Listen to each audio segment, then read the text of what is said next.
Next question that I get a lot is, how do you socialize your kids? That's a big one. Almost every homeschooler you find will roll their eyes, they will chuckle, they will grit their teeth, and they will answer you. It's a popular question, but it's kind of a silly one, and I'll tell you why. We get the question, and it's valid. We want our kids to socialize. But unless your child is in a closet all day and all night, and you don't let the poor kid out, they're going to be socializing. Excuse me. A tickle in my throat. They're going to be socializing. No one asks, these days it's a little bit different. When I was a kid, no one said, well, are you socializing her? I went to daycare. I went to, I had babysitters, and, I went to school, and I had cousins. I'm an only child, but I had tons of cousins and aunts and uncles, and, I was always with my parents and going everywhere and being around adults, people of all ages. No one asked my parents, is she being socialized?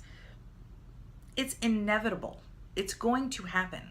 If you let your kid out of the house, even in the house, they're going to socialize, okay? So it's a silly question for that regard. I mean, it's just going to happen. Now, some people live in rural areas and they can't get to a school, which is maybe why they homeschool, or they could go to school, but it's not convenient, or, the parents just, want to homeschool for whatever reason, and there aren't a lot of people around, or they don't get into town that often, so most of the time it's parents and siblings that they're around. And again, that's okay. The point of socialization is to learn how to communicate, how to treat other people, how to deal with conflict, how to navigate, life's ups and downs. How do you deal with emotions, both your own and the other person's that you're dealing with? So these are all parts of socialization. How to communicate properly. Are you using professional language when you need to? Are you using, if you're doing a play, do you know how to act? Do you know how to role play? Do you know how, to politely ask for something? If there's a conflict between siblings, for example, we're teaching our kids anyway. How do you best navigate this issue? How do you communicate what you want and what you're struggling with?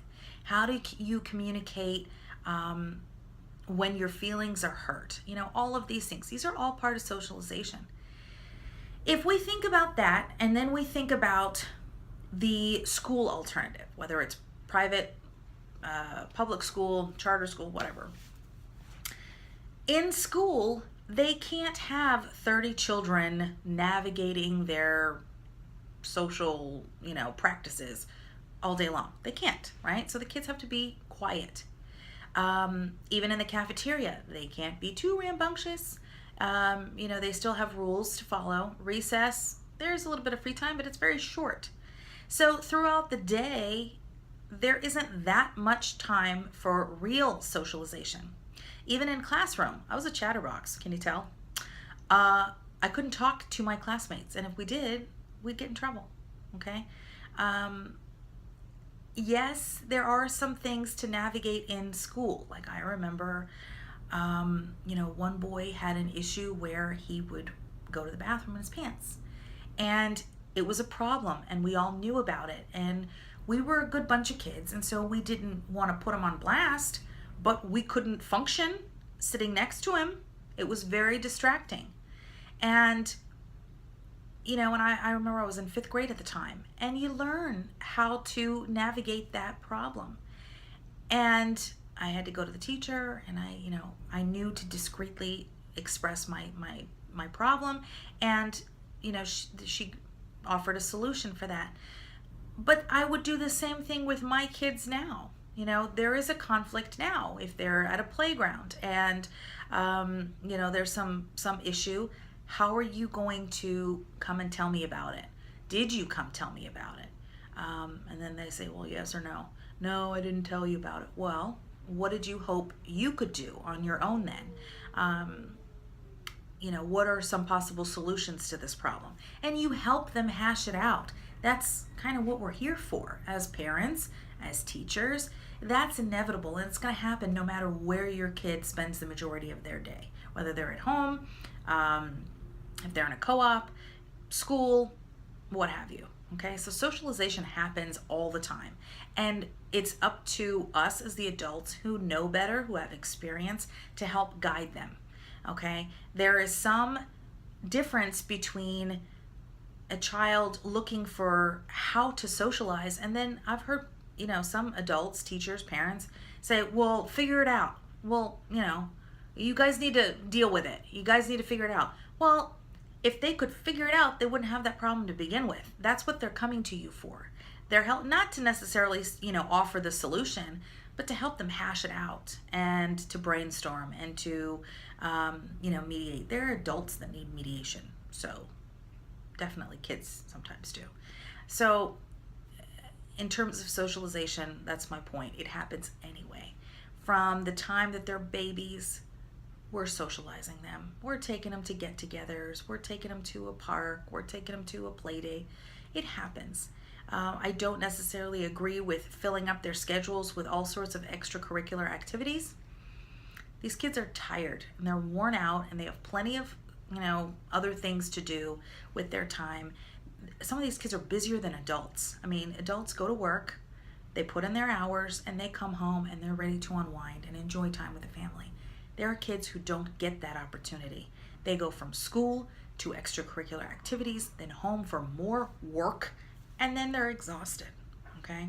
So I really don't believe in that kind of extreme scheduling. And I think that usually speaks to some doubt and some guilt and some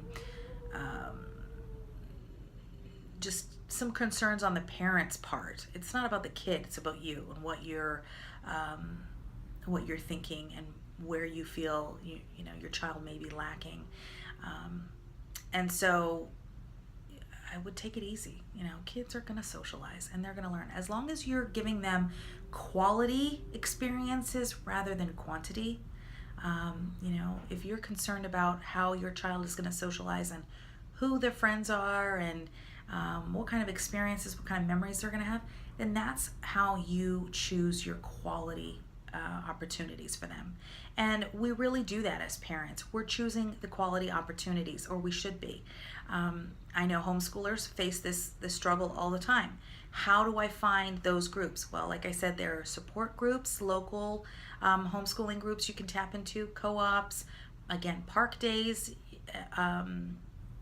lots of opportunities, field trips, community classes, things like that you can, community sports, things like that, a church, a religious affiliation, whatever, that allows you to, interact with the community and like-minded individuals and things like that.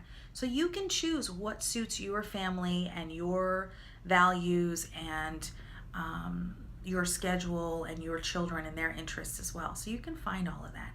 And you really have to be proactive about it. No one is going to offer you any opportunities in life. If you're looking for it, for you, your child, they're there. You just have to seek them out. Okay? So socialization, definitely a big popular question, but it's going to happen. Your kids socialize no matter what. And it's inevitable. Like I said, unless your kid never leaves home, and even home, if they've got siblings and like closet, they're in a closet by themselves, then, darkness, that's all they know. And that just doesn't happen. We all are busy people, and regardless of where the kids are getting educated, they're out and they're talking and they're learning and they're experiencing different moments with different people. So you never have to worry about socialization.